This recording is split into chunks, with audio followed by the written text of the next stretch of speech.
Hello there. How are you, everyone?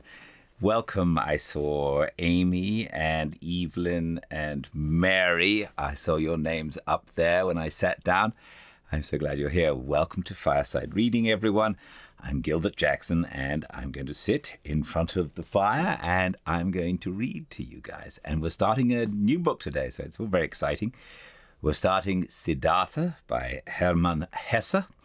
And I bought this book many years ago in a yard sale, strangely, with my mother when she was visiting from England. And it's sat in my bookshelf all these years, and it's one of those books that I've just never got to. So I'm very excited to get to it. Several people have mentioned it over the years. So I'm interested to see about it. It's not very long. I think it's going to be an exciting little adventure. I hope it is. And I'm so glad for your company as we embark on it. Fireside Reading began during COVID. Thank goodness we're not all locked away still.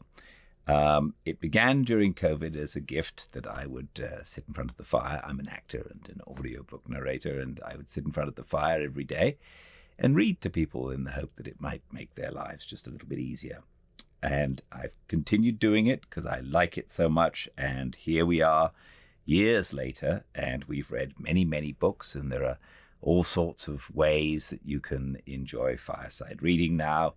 There's the YouTube channel, there's live on Instagram every weekday at 5 Pacific, and there's also firesidereading.com, which has links to various books that I've done that you can buy. Most of those are books for younger audiences. But same concept, me sitting in front of a fire and reading. And so over the years, I've gotten, I'm not very good at the whole Instagram advertising bit, and I think I rely on people telling their friends to join us. So I'm very glad when people do tell their friends, and if anybody's new here today, welcome to Fireside Reading, and I hope you enjoy the tale that we're going to read. It's been an Indian week for me. I saw a beautiful film just this last week called Dear Jassi, Jassi, and an Indian film, and tragic, romantic story. And now we're going to read this book, which is called An Indian Tale.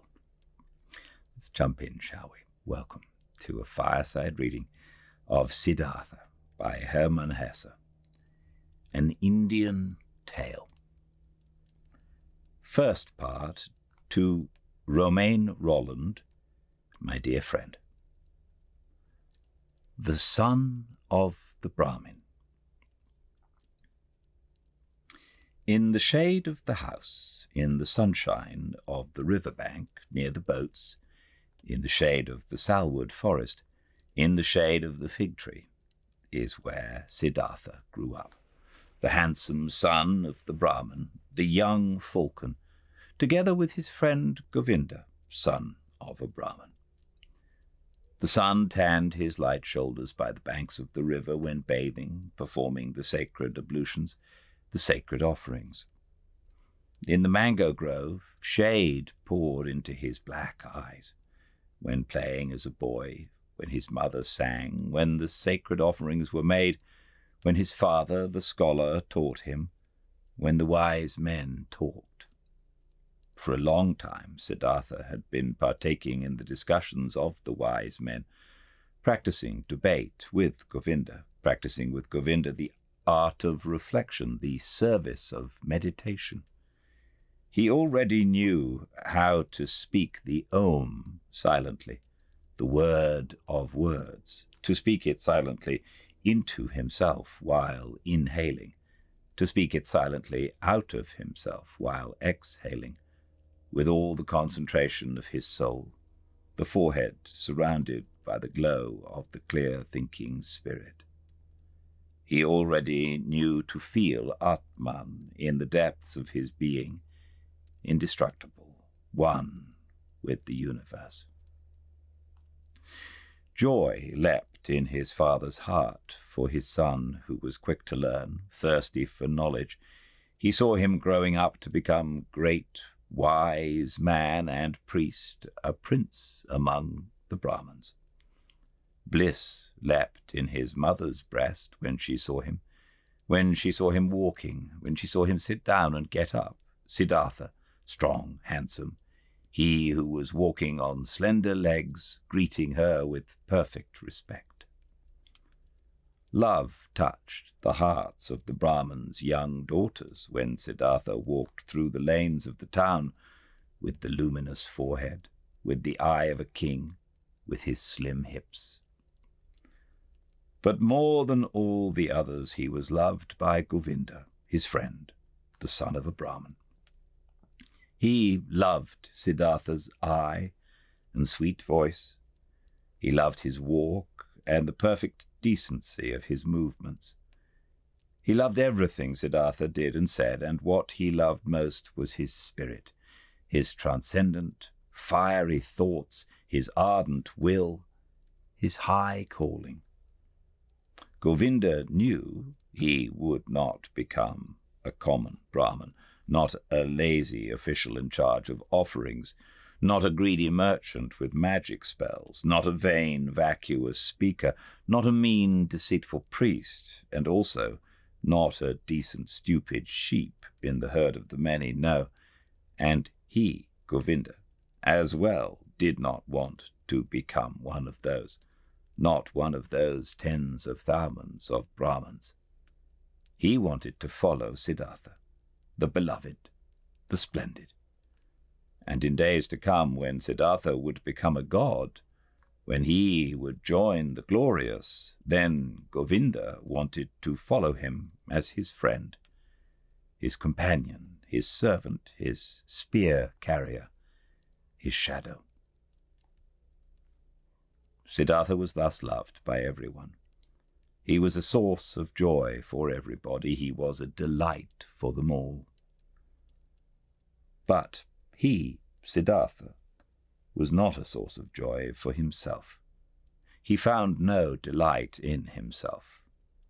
Walking the rosy paths of the fig tree garden, sitting in the bluish shade of the grove of contemplation, washing his limbs daily in the bath of repentance, sacrificing in the dim shade of the mango forest, his gestures of perfect decency, everyone's love and joy, he still lacked all joy in his heart.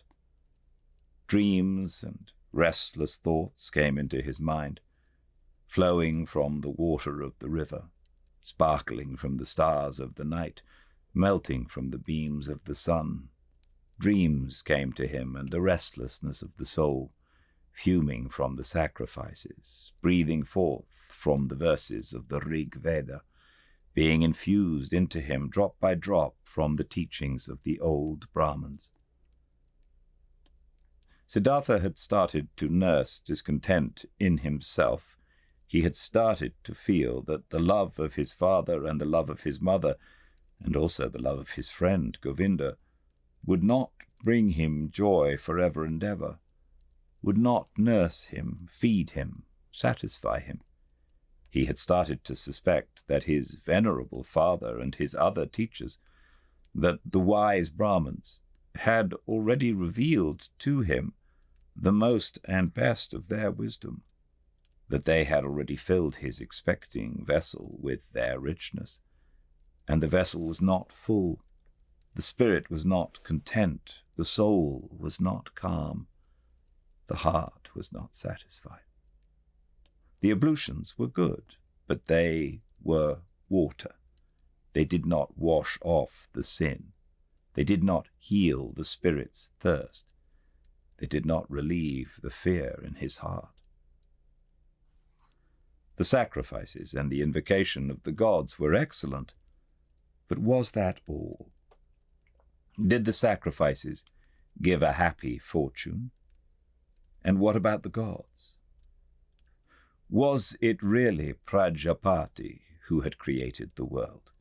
Was it not the Atman, he, the only one, the singular one? Were the gods not creations, created like me and you, subject to time, mortal? Was it therefore good? Was it right? Was it meaningful and the highest occupation to make offerings to the gods? For whom else were offerings to be made? Who else was to be worshipped but him, the only one, the Atman? And where was Atman to be found? Where did he reside? Where did his eternal heart beat? Where else but in one's own self, in its innermost part, in its indestructible part, which everyone had in himself? But where was this self, this innermost part, this ultimate part? It was not flesh and bone, it was neither thought nor consciousness. Thus the wisest ones taught. So where was it? To reach this place, the self, myself, the Atman, there was another way, which was worthwhile looking for? Alas, and nobody showed this way. Nobody knew it. Not the Father, and not the teachers and wise men, not the holy sacrificial songs. They knew everything, the Brahmins and their holy books. They knew everything. They had taken care of everything, and of more than everything. The creation of the world, the origin of speech, of food, of inhaling, of exhaling, the arrangement of the senses, the acts of the gods. They knew infinitely much. But was it valuable to know all of this, not knowing that one and only thing, the most important thing, the solely important thing? Surely many verses of the holy books, particularly in the Upanishads of Samaveda, spoke of this innermost and ultimate thing, wonderful verses. Your soul is the whole world, was written there, and it was written that man in his sleep, in his deep sleep, would meet with his innermost part and would reside in the Atman. Marvelous wisdom was in these verses. All knowledge of the wisest ones had been collected here in magic words, pure as honey collected by bees. No, not to be looked down upon was the tremendous amount of enlightenment which lay here collected and preserved by innumerable generations of wise Brahmins. But where were the Brahmins, where the priests, where the wise men or penitents who had succeeded in not just knowing this deepest of all knowledge, but also to live it? Where was the knowledgeable one who wove his spell to bring his familiarity with the Atman out of the sleep, into the state of being awake, into the life, into every step of the way, into word and deed? Siddhartha knew many venerable Brahmins, chiefly his father, the pure one, the scholar, the most venerable one. His father was to be admired. Quiet and noble were his manners, pure his life, wise his words, delicate and noble thoughts lived behind its brow. But even he, who knew so much, did he live in blissfulness? Did he have peace? Was he not also just a searching man, a thirsty man? Did he not again and again have to drink from holy sources, as a thirsty man, from the offerings, from the books, from the disputes of the Brahmins? Why did he, the irreproachable one, have to wash off sins every day, strive for a cleansing every day, over and over, every day? Was not Atman in him? Did not the pristine source spring from his heart? It had to be found. the pristine source in one's own self. It had to be possessed.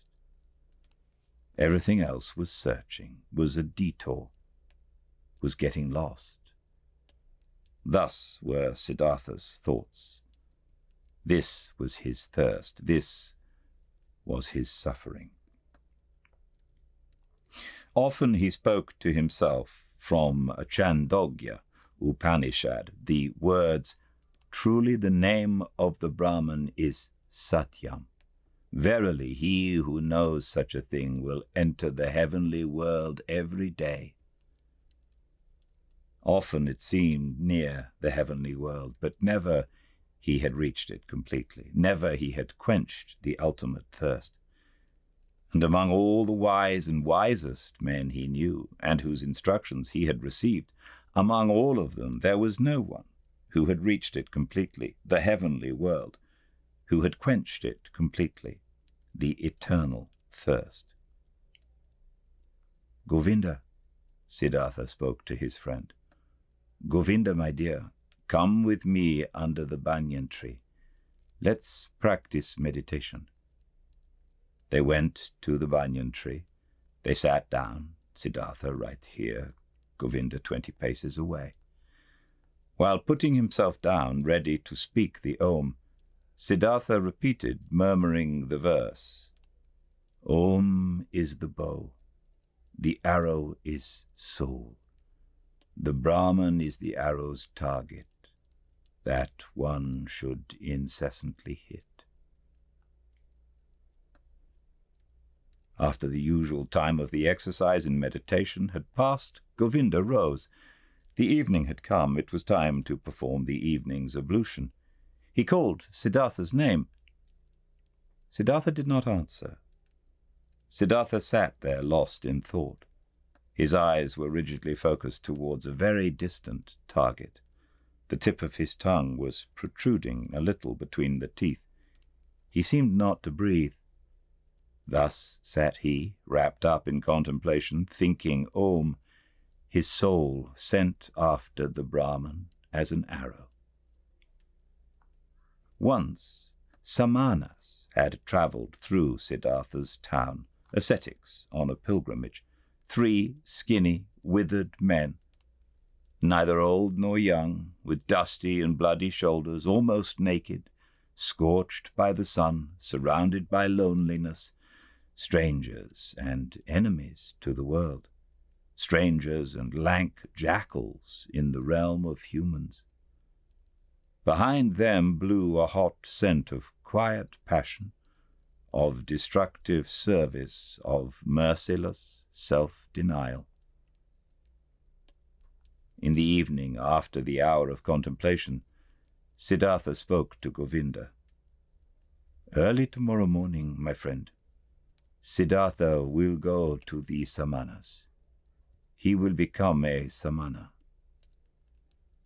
Govinda turned pale when he heard these words and read the decision in the motionless face of his friend, unstoppable like the arrow shot from the bow.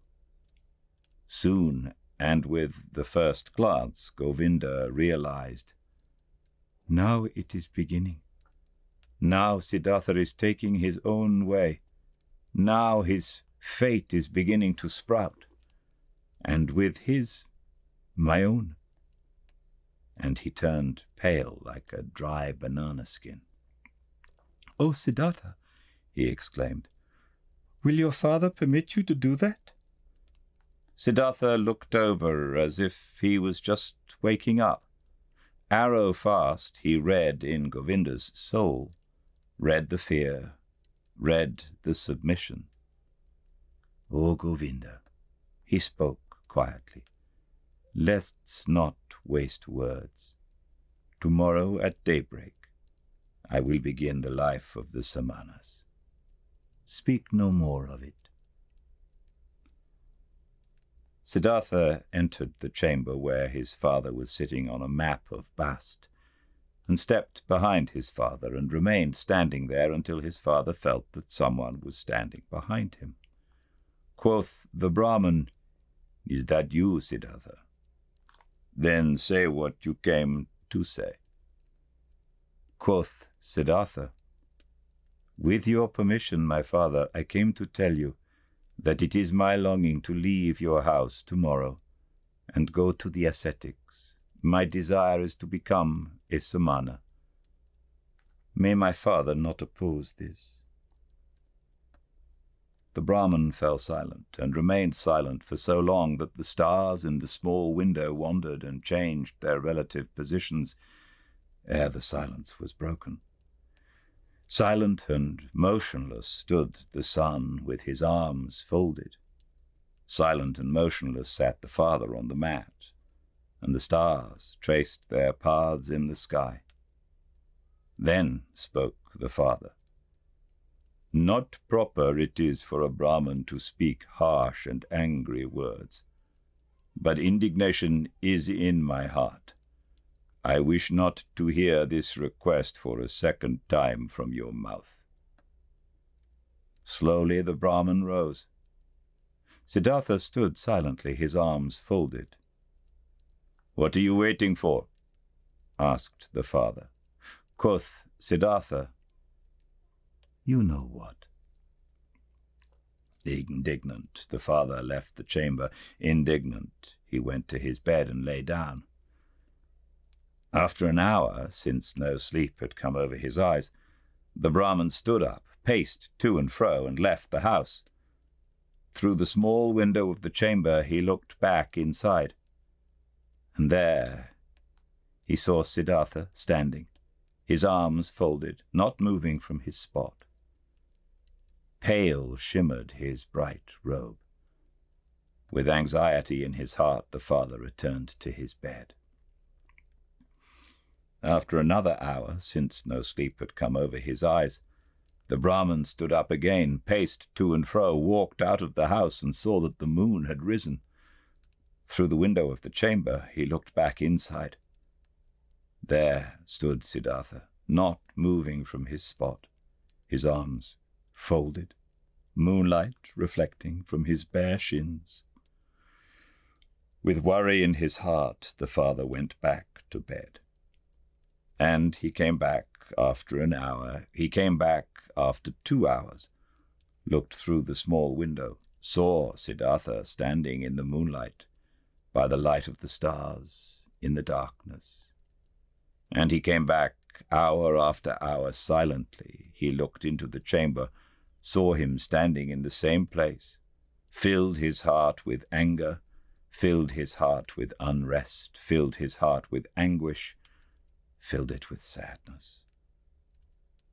And in the night's last hour, before the day began, he returned, stepped into the room, saw the young man standing there who seemed tall and like a stranger to him. Siddhartha, he spoke, what are you waiting for? You know what. Will you always stand that way and wait until it'll become morning, noon, and evening? I will stand and wait. You will become tired, Siddhartha. I will become tired.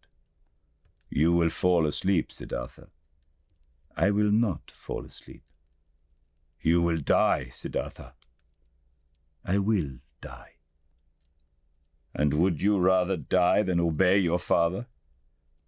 Siddhartha has always obeyed his father. So will you abandon your plan? Siddhartha will do what his father will tell him to do. The first light of day shone into the room. The Brahmin saw that Siddhartha was trembling softly in his knees. In Siddhartha's face he saw no trembling. His eyes were fixed on a distant spot. Then his father realized that even now Siddhartha no longer dwelt with him in his home, that he had already left him. The father touched Siddhartha's shoulder.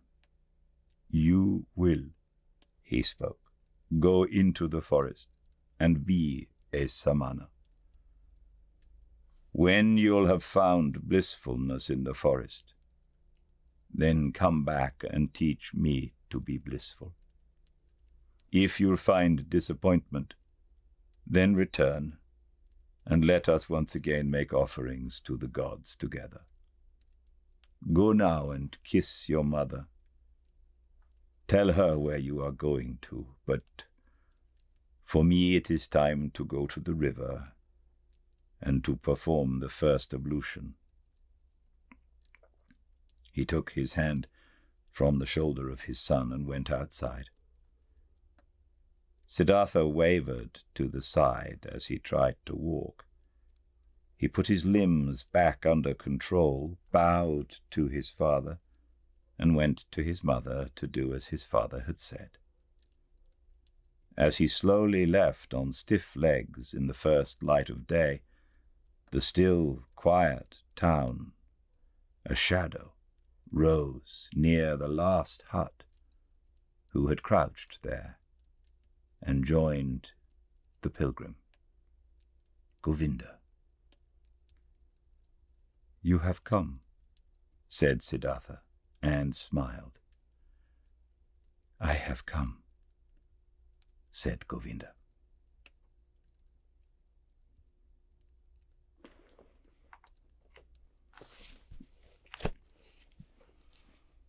Thank you all so much for joining me.